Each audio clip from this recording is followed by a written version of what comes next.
Good morning from Atlanta, Georgia, Okay. and the Scheller College of Business at Georgia Institute of Technology and its Center for International Business Education and Research. I'm John McIntyre, a professor in the Strategy and Innovation Group at the college. I'm very pleased to greet you today on an event of some importance, to which we have been giving a lot of thought over the years, and we are really graced with two distinguished speakers. One of them is a colleague of mine, and the other is at Columbia University. I will say a few words about new frontiers in international business, nationalism, and event system theory in a fast changing world. The theory seeks to explore how evolving social, political, and the organizational landscapes are reshaping global business in response to events, impactful events, which have the characteristics of novelty, disruption, and criticality, and cascade through systems over time. I won't say very much more because we really have experts who have written extensively. And so I will introduce them in the order of presentation. I'll start with my distinguished colleague, Dr. Dong Liu. He is currently the Thomas Williams Chair in Management and a professor of organizational behavior at the Scheller College of Business at Georgia Tech. He is indeed a co-creator of event system theory, and his research is extensive. It spans various fields such as proactive employee behavior, counterproductive work practices, and he's the recipient of numerous awards. I note just one of them, the M. Scott Myers Award for Applied Research. He's in the top 2% most highly cited scientist globally, and he is a master at bridging theory and practice. I always listen to him because this is one of my life's goal to try and do that, but he does it with such gusto and such accomplished practice that I'm impressed. Joining him is our new friend and colleague, Laurie Yu, Dr. Laurie Yu at Columbia University School of Business, and she's there an associate professor with a singular focus on corporate strategies in the face of rising pressures from nationalism and globalization. She has developed a groundbreaking theory of corporate rhetorical nationalism. She's been cited by the New York Times, The Economist, and she's a leading voice at the intersection of business, society, and politics. So I'm really very pleased and thankful that you are joining us for this event in the middle of summer. And we have an impressive audience today joining us. So my colleague Dong will get us started, and he's right there. Dong, the floor is yours. Let me unmute myself. Can you guys hear me okay? Yes, perfect. Okay, let me share my screen.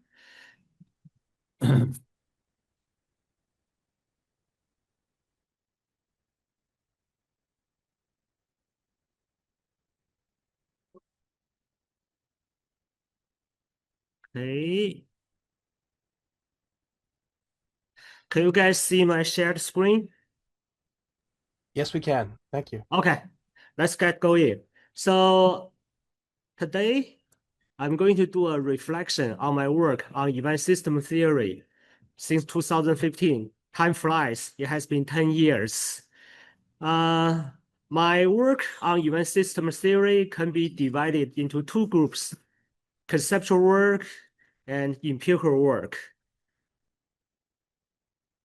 In 2015, Fred Morgenson from Michigan State, Terry Mitchell from University of Washington, and me proposed event system theory and got it published at the Academy of Management Review.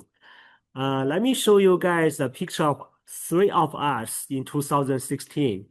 This is a picture of us receiving recognition or award, the finalist for the Best Paper Award, Academy of Management Review in 2016. So 10 years later, I look even younger, right?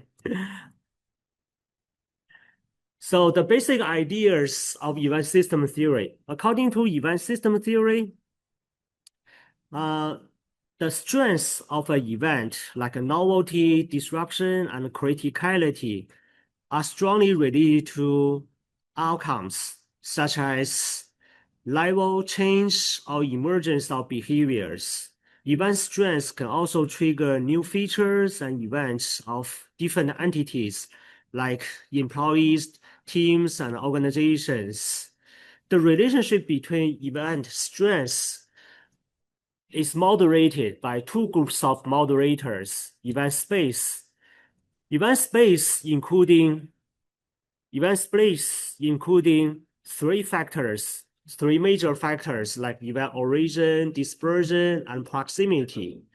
So when an event originated at a higher organizational level, event strength is more strongly related to these outcomes like changes, emergence of behaviors, features, and events. Dispersion, when an event is more dispersed across space, event strength like novelty, disruption, and criticality is more strongly associated with outcomes. Proximity, when related entities like teams, individuals, organizations are closer to an event, they are more strongly influenced by events. So event time, this is the second group of moderators. When an event lasts longer, event strength is more likely to trigger outcomes. Timing of an event means the extent to which an event meets the needs, demands of related entities. So when the timing is good, an event is more likely to impact entities. We also suggest people should look at event from a dynamic perspective because event strengths may change over time. The change in event may influence important outcomes. So from the figure, you can see that event system includes three components: event strength, event space, and event time. These are the basic ideas of event system theory. So since 2015, I have been doing some work to promote event system theory.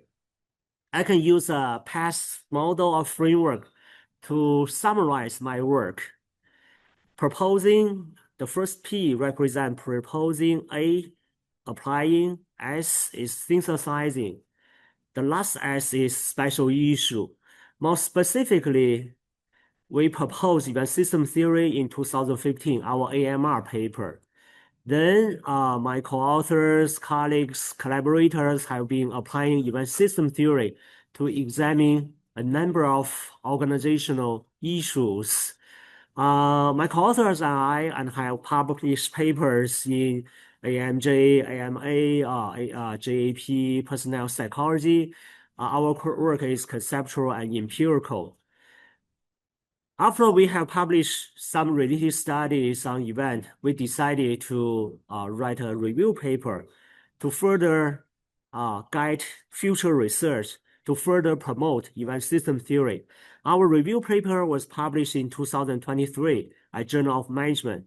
This review paper summarized previous event-related studies at different organizational levels like individual, teams, organizations. We also propose a number of future research directions. Then we decided to do a special issue. I will talk about the accepted papers by the special issue. So this special issue included editors from different fields like OB, HR, strategy, organizational theory, technology, innovation. This special issue published 10 papers. So these are the special issue editors. This is a very diverse team. So from the composition of the editor team, you can tell event system theory can be applied by different group of scholars. Event can be studied at different organizational levels. Event system theory has very broad generalizability.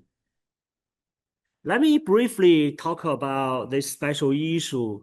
Then I will also highlight some future research directions. So this is our introductory paper to the special issue. In this introductory paper, we summarize the major ideas of the published paper. We also suggest a number of future research directions.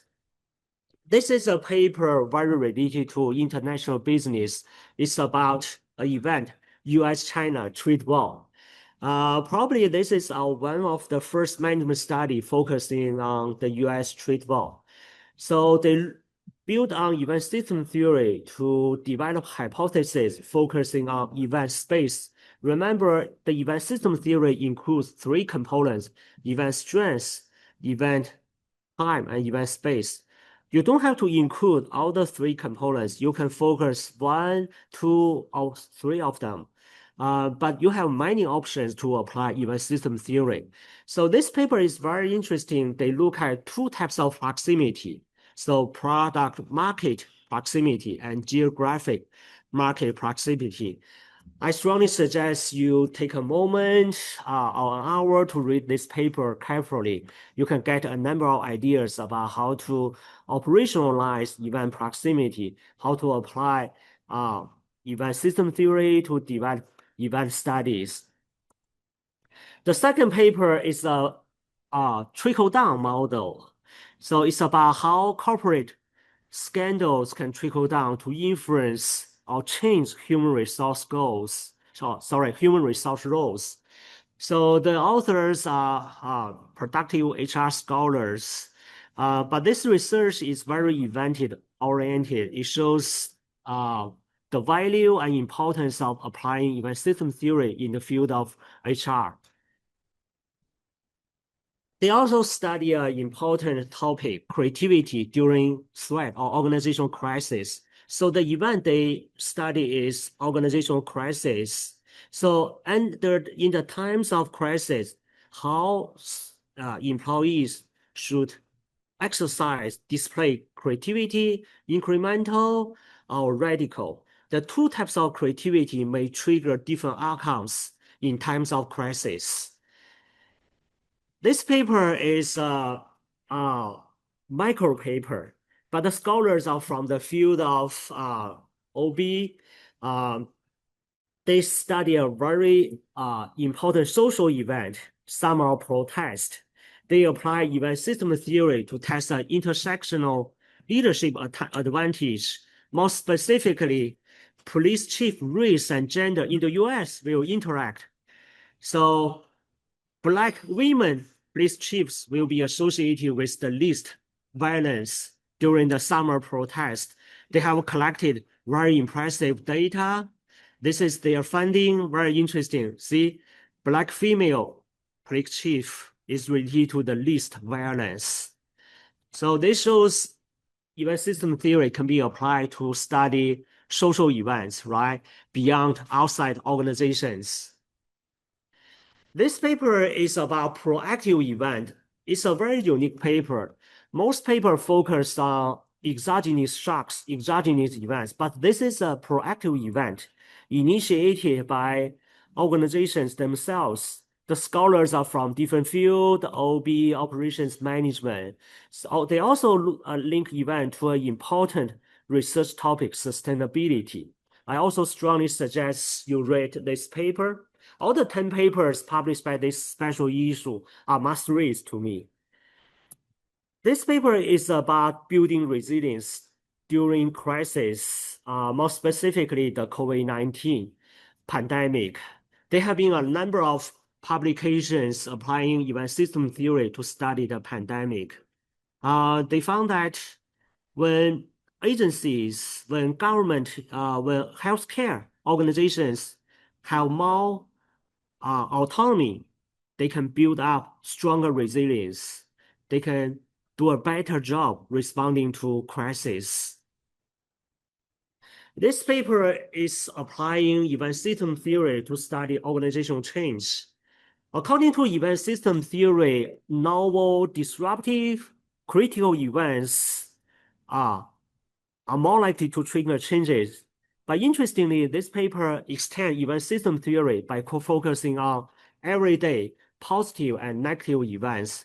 So when positive negative events accumulate, build up, they can also, when everyday regular events build up, accumulate, they can also trigger important changes. This paper is a strategy paper. The two scholars link organizational events to organizations' impression management strategies. So organizations' impression management strategies may vary because of the nature of events. This paper focuses on reputation damaging events. Organizations don't respond to all the reputation damaging events. They choose to respond to some events. They develop a event response cycle model to discuss how organizations respond to reputation damaging events. The event response cycle successfully capture a lot of dynamics in the events. This is a very interesting qualitative study. Future research opportunities and directions. This special issue highlights a number of future research opportunities and directions.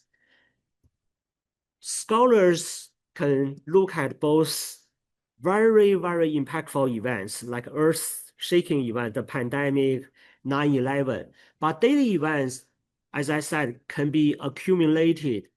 When they become strong event cluster event chains, they can also calculate important changes. Event system theory is a meta theory. It doesn't focus on specific type of event, but probably in the future, scholar can develop more domain-specific event theory. For example, my co-author Fred Morgenson and his co-author have published a theory paper on turnover event at Personnel Psychology.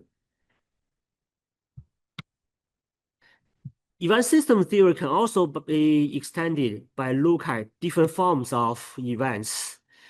Most study focus on single events, but clearly multiple events may impact organizations, teams, individuals at the same time. We really need more sophisticated event methodologies. For example, we need research methods to help us separate everyday small moves from milestone events, right? We need strategies, we need advanced research methods strategy to help us study prospective events. Future research can develop or adopt a more system-focused perspective to develop event-oriented theory. For example, scholars can try to capture multiple components of event system theory, like event time, event space, event strength. The outcomes that have been studied by organizational scholars are generally levels, degree, or intensity of entity features, behaviors. But event system theory suggests events can trigger changes. So future studies can incorporate more change-oriented outcomes. A lot of events are actually planned or strategically planned. I think this type of events need more researchers' attention, and this type of events can actually trigger more practical implications. The interface between events and entities' internal features is important. Event system theory highlights the importance of events, but event system theory also emphasizes the importance of examining the interaction between events, entities' internal features like personality, culture, climate, institutions. Oh, event chains and event clusters. As I said, multiple events should be studied more.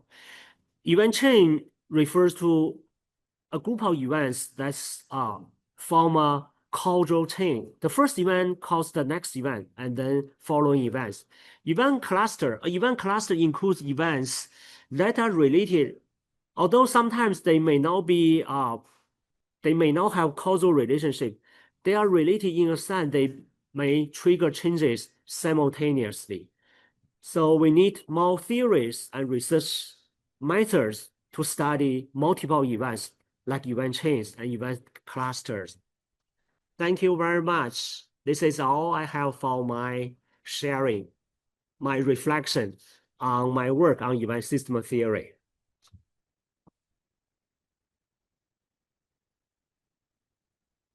Let me stop sharing so Laurie can start talking about nationalism. There's a famous saying. Yeah. Thank you very much, Dong, and for a masterful presentation and review, and also giving us some tips as to where to look for more information. Sure. And you cite a 2025 Journal of Management. I assume it's a compendium of research articles in that. Right. It's Okay. a special issue. So it's well worth getting it. Okay. Well, thank you so much. We next turn to Dr. Laurie Yu, our friend and colleague at Columbia University. And Laurie, you're muted, I believe. The All floor right. is yours. Thank Welcome. you so much. So I'm going to share my screen here. Okay. So you guys can all see the screen, right? Perfect. Yes. Okay. So first of all, I Perfect. want to thank the Georgia Tech Cyber Center for International Business and Educational Research for inviting me to be here today. It's a really great pleasure to meet with the faculty and directors together present with Professor Dong Liu and meet your audience here. So I'm going to talk about organizational nationalism and computational analysis. So this is a line of research that I've been doing in the past few years. Professor John has already told us, what my research area is. So mainly I just study, just to re-emphasize it. So mainly I study organization interaction with their external environment. Either it's a political authority or the social activist movement and so on, the society in general. So this is my overall line of research. Nationalism, very important force of institution in our society, especially clear in recent years. But also in this paper, what we are going to emphasize, not only this paper, this line of research, what I and some of my co-authors going to emphasize that is also an organizational phenomenon as well. And organization can be important embody of nationalism, amplify or diminish the influence of nationalism. So that's the main message of this line of research. It's perfect to speak right after Professor Dong Liu, because I'm also going to talk something that's event specific. All right, so my talk, mainly based on 3 papers. So this is the first paper, is published last year in Management and Organizational Review. So we developed a theory called Firm's Rhetorical Nationalism, and using the large language model, natural language processing method to develop computational method to analyzing firms' nationalism. So this paper draws some attention.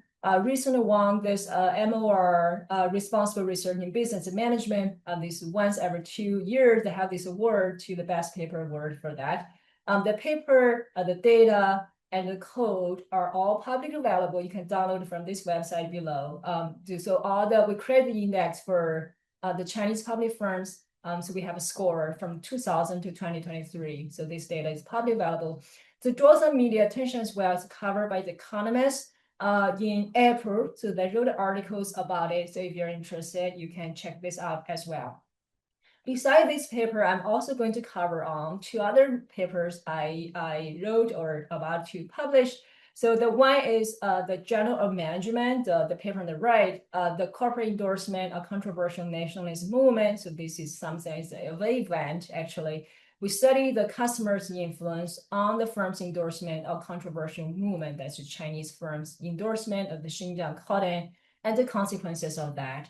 I'm also going to have a forthcoming paper in research orientational behavior that's going to lay down more generally about this orientational nationalism theory. So this is the joint work as well. So both our papers are joint. They have co-authors listed, and you can see here. Okay.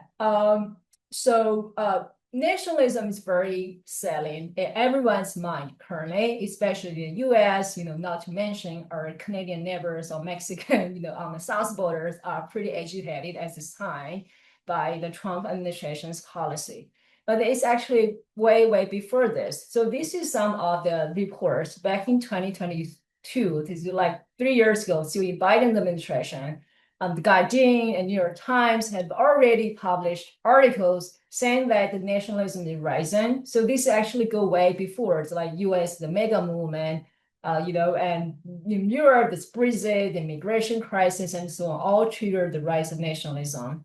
So this is in China as well, the same thing, nationalism is called the most powerful legitimating ideology in contemporary China. It's more than socialism, more than communism. It's actually just like nationalism, the strongest. And consumers have been very active in boycotting some multinational corporations for violating the One China protocol. There's trade war with the US, not to mention that even triggered this kind of nationalism in China. This is a societal level. That's what I talk about. So how about the firm level? Organizations are acting strategically or intrinsically. They're doing this. The US and Canadian firms have this kind of buy local movement. This recent conflict between India and Pakistan and triggered this kind of Indian business to cash on this and produce kind of t-shirt and become hot sellers. The Chinese, I already talked about this. So this is a topic of our JLM paper. And we studied Chinese firms' endorsement of the controversial Xinjiang cotton and why they're doing this. These firms are doing it. And this is not beyond the contemporary issue. There's actually historical as well. The Germany, the Japanese firm, for example, Volkswagen, Yamaha, and they can actually all have very deep nationalism roots in their organizational value structure and so on. You can trace way, way back into their history. Okay, so this is prevalent, clearly, this prevalent. And then what is then, you may wonder, after we know this kind of phenomenon, what is nationalism and what is organizational nationalism in particular? So nationalism, according to this dictionary definition, the ideology that elevates one nation or nationality above all others and that places primary emphasis on the promotion of culture interests as opposed to that of other nations, nationalities, or subnational groups. So in a very short summary, nationalism means the nation's interests come first, okay? The nation prioritize the national interest. So that is the value, okay? And there's two, if you break it down, actually two layers. Domestically, the nation's interest is bigger than the subgroup, that's individual and subgroup's interest. Internationally, it means that the home country's interest is bigger than other countries' interest. Okay, so that's just this kind of value system here. And then nationalism research is actually no stranger to the general social science. In political science and political sociology, it's actually been decades long of research on nationalism. So these are like 3 classical books that were published in the 80s or early 1990s to study nationalism. The fundamental debate in the social science research about nationalism is nationalism based on ethnicity or nationalism can be based on civic institutions. So it's based on ethnicity, it's relatively narrow. If it's based on more general, civic institution is more inclusive. So that has been the central paradigm debate there. However, if you look at their research more clearly, you can see that these kind of research are at generally 2 levels. One at the state level, the other at individual level. General science research at state level study the kind of grand national building projects, the world and so on, how it results in the nation. At the individual level, this is done by political psychologists and political scientists that study individuals' identification with nationalism. And what is missing in the general social science research is really the organizational angle. Where's the organization? It's missing there. Organizations are more picked up by the management scholar. So in management scholars research, nationalism, either in OT or strategy research, is conceived as a macro institutional force, a state influence, or in the international business research, is perceived as a liability of foreignness. So it's at the macro level or micro individual level, it's a foreignness. So the host country's nationalism is going to be detrimental for the market entry and operation and so on. So that is how nationalism has been studied.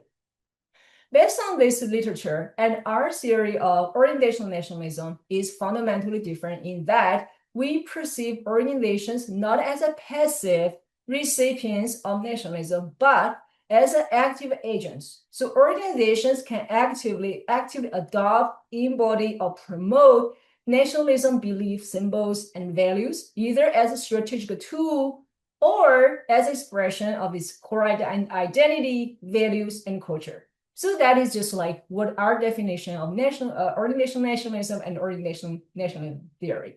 So it's a concept different from economic nationalism, techno nationalism, resources nationalism, because these are relative macro concepts, and at a country level, and also national sentiment, you really measure at society level as well. It differs from patriotism. Patriotism often means that one country is very proud of the home country, but not necessarily say, my home country is better than other countries. More peaceful from, that is patriotism. It differs from populism, and populism distinction is making between, this is elite, this is grassroots, but nationalism is really between our country and other country. It differs from organizational political ideology as well. So that is more about liberal conservatives and more applied, to the most of the research so far is being done in the US context. But our, I think it's more general organizational nationalism can be, universally applied. All right, so what is organizational nationalism? You may wonder what the content is about. So we built this theory based on this social identity and group member exchange theory. So what it fundamentally, so nationalism fundamentally is a collectivism. And then, so it's involved the group exchange with its member. So what does the group give the member? The group give member this group identification. So the member is, is one of this group. And the result is that people will distinguish, or organization will distinguish this in-group, this out-group, okay? In-group, there will be favoritism. Out-group, there will be bias. So that have been well established in the social psychology. And then group give member identification, member give group reciprocation. So how do I, as a member of this group, how do I contribute? So I will emphasize the group task. What the group try to accomplish and what my role in helping this group accomplishing is a role. As a result of that, based on this group member exchange theory, organizational nationalism has these 4 components. In this theory, the group is a nation and the member is an organization. So looking at the table on the right here, there will be in-group favoritism, that's national pride and identification. You demonstrate in-group favoritism. There will be anti-foreignness, that is that organization demonstrate out-group bias. There will be member reciprocation, so that will emphasize the society dominant agenda at the time for nationalism, either to fight, foreign invasion or trade war, or make, national rejuvenation and so on, this kind of dominant agenda. And what is organization's own role in contributing to this dominant agenda and contributes to national interest in general. So organization can emphasize how they have been, for example, producing military equipment, stimulate economic growth, hire veterans, invest in infrastructure, preserve national culture and history, and so on. So this is how we think organizational nationalism, this kind of the detailed behavior that can be, theorized under this framework.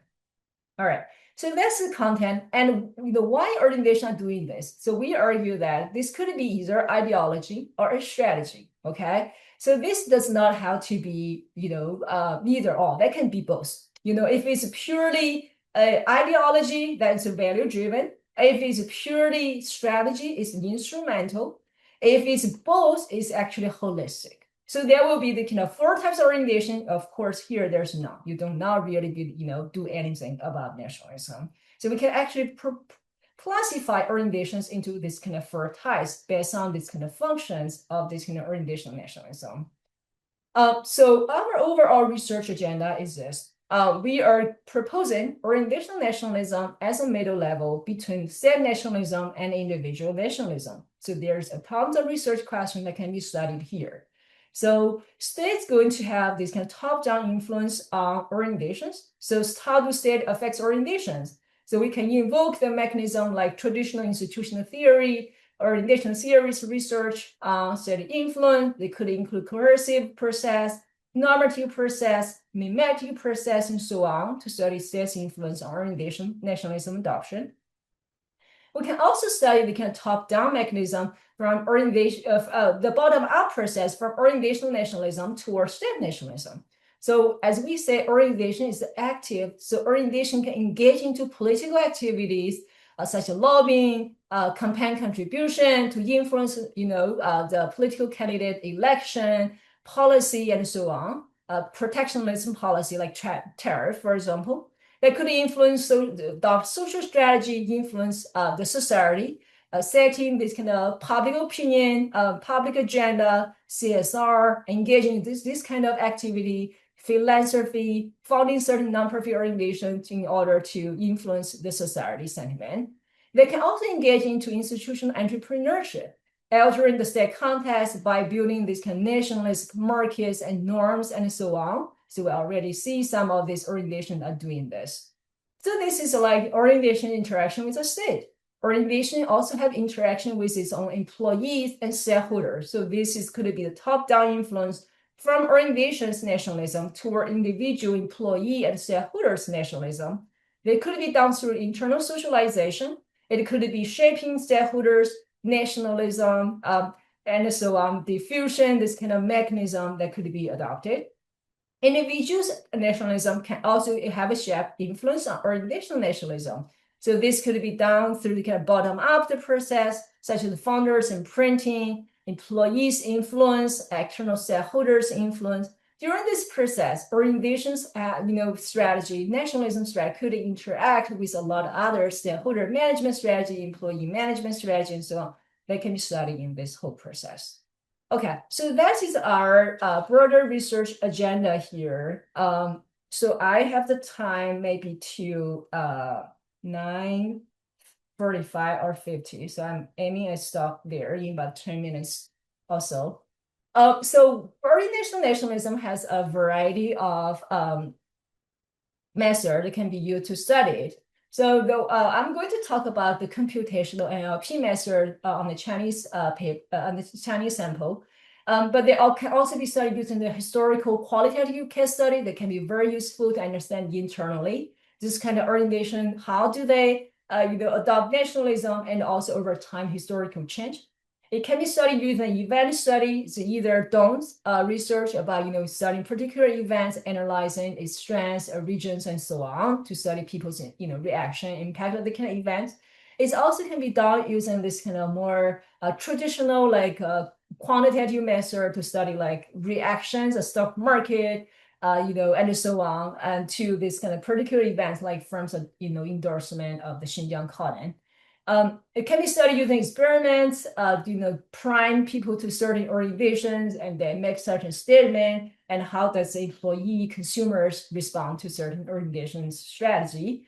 It can be also studied by archival research because some of this kind of survey, the general social survey, the international level also have the kind of survey on people's values. So it's been measured as different countries have different level of nationalism. They've been combined with national level data on GDP, economics, trade, manufacturing, and so on can all be studied using this data and methodology. So I'm going to talk about here very briefly about what we do in this Chinese data. So we study the Chinese public firm in this MOR paper from 2000 to 2020, but our current data is extended to 2023. So we use the word embedding model to measure firm level nationalism. We're going to show what kind of firm have higher levels of rhetorical nationalism and what is the consequences of that. So based on the 4 dimensions I just mentioned, but orientation nationalism, we identify this kind of keywords for each of these kind of dimension in the Chinese context. So this is corresponding to nation pride, anti-foreignness, national revival, that's the dominant agenda, and the corporate's role in this process. Based on that, we find this keyword from this MD&A of this annual report, more than 41,000 annual reports of all the Chinese public firms. So why we study annual reports? First of all, it's the most reliable source of corporate tax, and it's widely read. It's widely used by accounting and finance scholars, especially to mine, or neuroorganizational scholars increasingly as well, to mine sentiment about the risk, organizational culture, and so on. And we use the kind of word embedding method. So this method actually fundamentally say the words that co-occur together tend to have similar words. So you can, based on this kind of basic philosophy, you can calculate cosine similarity between the word, to indicate their similar semantic meaning. So we essentially develop a dictionary for each of the 4 dimensions of corporate nationalism in the Chinese context. And then we calculate the frequency of these kind of keywords occurrence. And then this is how we measure the firm level rhetorical nationalism by using this kind of measured frequency. I'm happy to talk more about these kind of details if you're interested later. So this is what we found here. We found that the Chinese firms' rhetorical nationalism, the solid line, is the aggregate number, and it's almost doubled during this 21 years.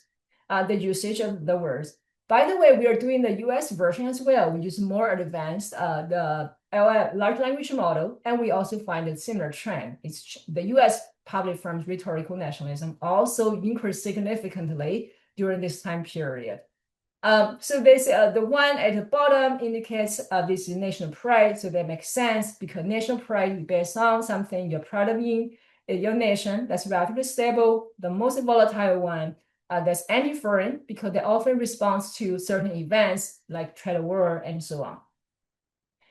So you may wonder, based on we create this kind of score, what firms have more higher scores nationalism. Here we find that if firm in the industry of consumer-facing industry, the 2C industry, significantly have higher nationalism. SOE has significantly higher nationalism. Older firm founded before the Chinese market reform that's imprinted with stronger communist ideology has stronger nationalism. Firm has a better performance, ROA has stronger nationalism, bigger firm has higher nationalism, and so on. So these are like some of the basic findings here.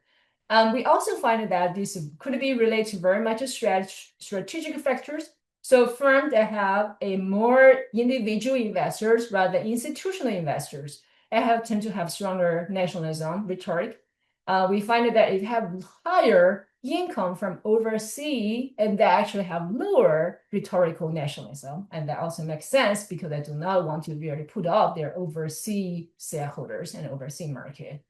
But however, another thing that we actually did not find that the government subsidy is a significant predictor of overall nationalism. So it indicates that the government is not all behind this. Although said SOEs, state-owned enterprises tend to have higher nationalism, but it's also have very strong market drivers as well. So finally, people are really interested in knowing what's the impact of nationalism on firm performance. If I have more nationalistic, do I benefit from it? Yes, we do find there's a positive correlation between firm nationalism and next year's return of asset. But I have to caution that this is all correlation and not causal, and more future research on the causal identification are needed. But however, when I talk to the journalists of the economists, and this seems to be the most interesting thing, because the bosses are interested in whether they should embrace nationalism in order to make money, and then they draw this, since they indicate this is actually tail. So how does this work? And we do further analysis, we actually find that what it actually help is in the middle, is managed through the domestic market profit in China. Because I have a higher domestic market sales profit, and that contribute the final profitability. Okay, that's the route. But I want to leave the message that I don't want to say nationalism is all good. I would say nationalism is something that needs careful management. There are upside, there are also clear downsides. So what's the upside? Nationalism may help to organization articulate its value, boost internal cohesion, mobilize stakeholder support. There are also evidence that obtain higher stock return in the short term. That's our JOM paper on Chinese firm endorsement of Xinjiang cotton, more domestic sales, more higher consumer willingness to pay. There are marketing research, research on this as well. There are some research in the U.S. context to show, firm customers are willing to pay, consumers are willing to pay more for nationalist products, and to also offer a distinctive organizational identification. However, the downside should be clear to managers as well. So overemphasis on nationalism could result in workplace exclusion, especially this is based on certain, religion, ethnicity, and so on. That could result in ideological lock-in, like, the Volkswagen's case I talked about. Due to this close association with nationalism during the Second World War, and this company actually were under shadow for a long time after the war. So could it be a liability of political connection, connect to certain regime very closely? It could be results in strategic hypocrisy if you purely use it as a strategy, do not really, sincere about it. People see that. It could also result in overseas disadvantages because, you actually prioritize your home country, and de-emphasize the shareholders' interest in the overseas market. So I would say nationalism is not inherently good or bad. It's forces, over there, have been there for a long time, not going to go away, maybe even become stronger in the future. And business managers, especially international business managers, should know about it and know how to manage it. Well, again, if you're interested in reading this paper, download this everything. The papers are available over there. Feel free to connect with me on LinkedIn. I also take a chance to look at the audience. In this webinar seems to be a lot of Chinese language speakers. So if you're interested, connect with me on WeChat. My ID is QYUE977. So feel free to connect in there as well. So I'll just end my talk here. I'll just return to John to see if there are any questions. Okay. Yeah.